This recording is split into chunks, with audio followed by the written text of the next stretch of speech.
do you boys like your gifts? It's tariffs. Do you like it? No! What?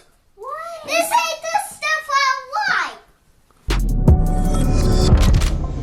What's up, guys? Your boy Benny. Life comes at you fast. You better not talk smack against Donald Trump, otherwise he'll come back and win in a resounding landslide, and you'll be forced to grovel and kiss his ass at Mar-a-Lago, and that's exactly where Justin Trudeau finds himself.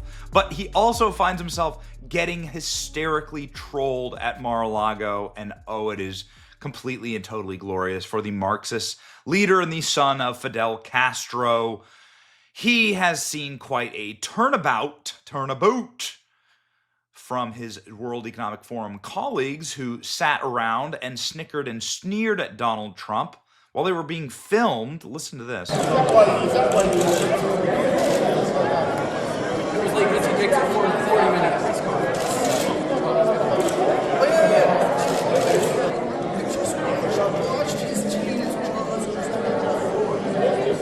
Now, in a huddle alongside Princess Anne and Boris Johnson, Justin Trudeau and Emmanuel Macron were caught discussing a 40-minute press conference.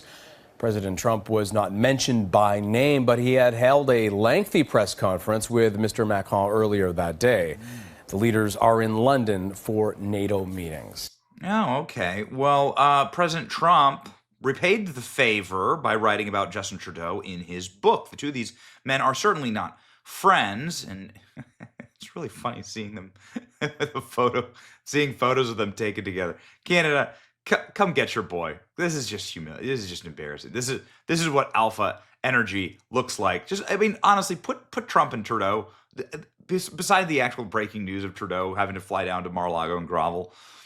Put the two guys beside each other, and you can really see the difference in leadership styles of a emasculated man, cowardly smile, leaning completely into Trump's frame, hands clasped for protection, knees glued shut. A holy triangle formation, mind, body, soul union, perfect frame for Donald Trump. Head tilt of board tolerance. This is what you see here. This is from Donald Trump's book. This is Donald Trump's book that he released on world leaders and his memories from his first term. His mother was beautiful and wild. In the 1970s, she'd go clubbing with the Rolling Stones, but was also somehow associated with Fidel Castro. She said he was the sexiest man alive, speaking of Fidel Castro, and a lot of people said that Justin was his son. He swears he isn't, but how the hell should he know? Castro had good hair, and his father didn't have good hair, and he has become a communist just like Castro. This is what Donald Trump writes about Justin Trudeau. Anyway, Justin Trudeau's jet was spotted by us heading towards Florida, fueling speculation of a Mar-a-Lago meeting. We broke this yesterday, and lo and behold, here is Justin Trudeau's massive motorcade. Boy, I thought this guy was an environmentalist. So he's flying on a massive private jet. Then he's taking a 20-car motorcade with gas-guzzling SUVs. I don't see a single electric vehicle in here. Climate change bedwetter Justin Trudeau arrives at a meeting with Donald Trump by a presidential-sized motorcade, gas-guzzling SUVs. 1, 2, 3. How many cars we got here? How many cars? 1, 2, 3, 4, 5. 6, 7 in frame right now.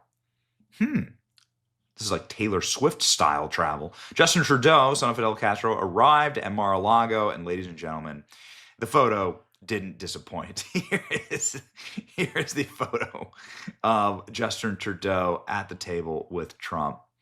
That's it, buddy. You're completely and totally cooked. But there's something else going on in this photo that I think is particularly glorious. First off, we have new senator from Pennsylvania, Dave McCormick here.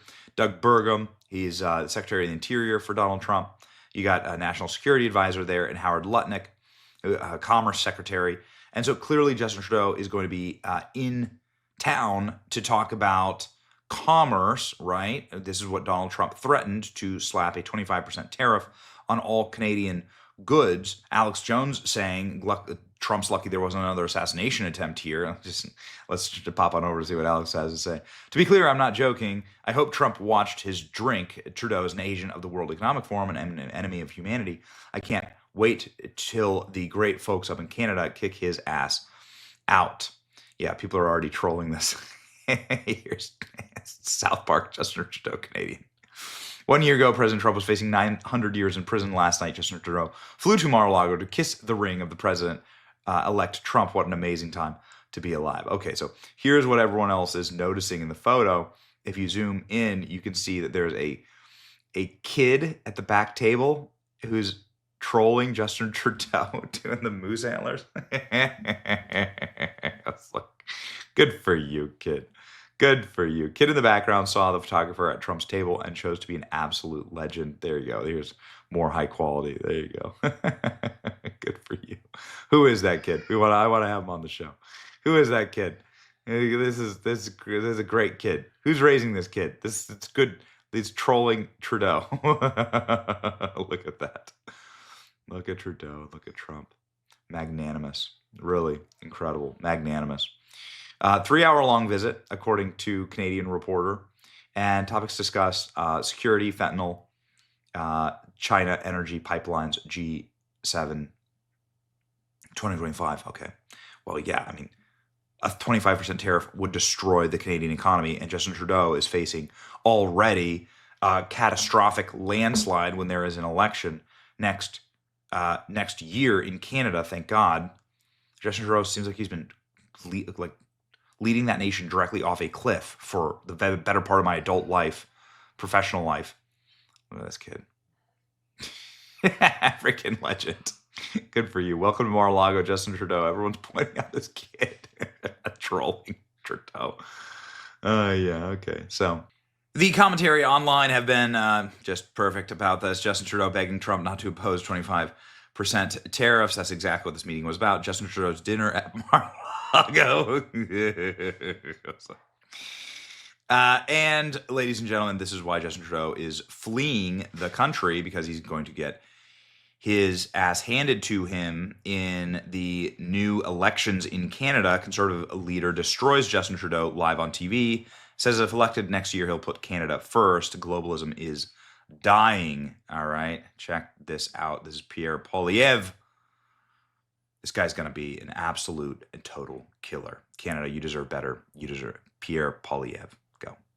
President Trump had been saying that he would do this. He was elected 3 weeks ago. You'd think the Prime Minister would have been furiously planning and preparing, meeting with the premiers and talking about a counter plan during that time.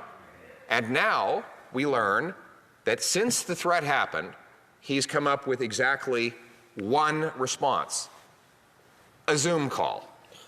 He's going to hold a Zoom call tomorrow. Of course, the media is absolutely captivated by this development. There's going to be a Zoom call between 11 or 12 politicians, and somehow this is going to solve the problem. We need a real plan, real action that will defend our economy and our security, and most of all, to put Canada first. I spoke with Donald Trump yesterday evening, talked about how important it was for us to work together to solve some of the challenges we're facing as a continent, as countries, but also work to grow our economy, protect our workers on both sides of the border. This is the responsible, methodical approach we're taking as we move forward, while our opponent falls back on slogans and fear. He spoke with the incoming president, and moments later, Mr. Trump put out a tweet slapping a 25% tariff on Canada. So that worked about as well as the Prime Minister's efforts on Buy America and softwood lumber, which continue to be penalized, even though the previous Conservative government got both of those things lifted. Now move over to drugs. The Prime Minister's disastrous legalization and liberalization of drugs has the Americans worried, in addition to costing 47,000 deaths in Canada. Where's the plan to stop the drugs and keep our border open to trade? Once again, the leader of the opposition is just making stuff up. I clearly spoke with the President of the United States an hour and a half after he put out his suggestion on tariffs. The reality is we're going to continue to work constructively with the incoming administration to protect Canadian jobs, to protect Canadian growth, to take the responsible approach that isn't steeped in partisanship, that pulls together the Team Canada approach that stands up for Canadians instead of throwing our arms up and saying all is broken like the leader of the opposition. Well, that's even worse. The statement went out promising tariffs before they even got a chance to speak. It's kind of like him backing down on Buy America and backing down on softwood lumber, Mr. Speaker.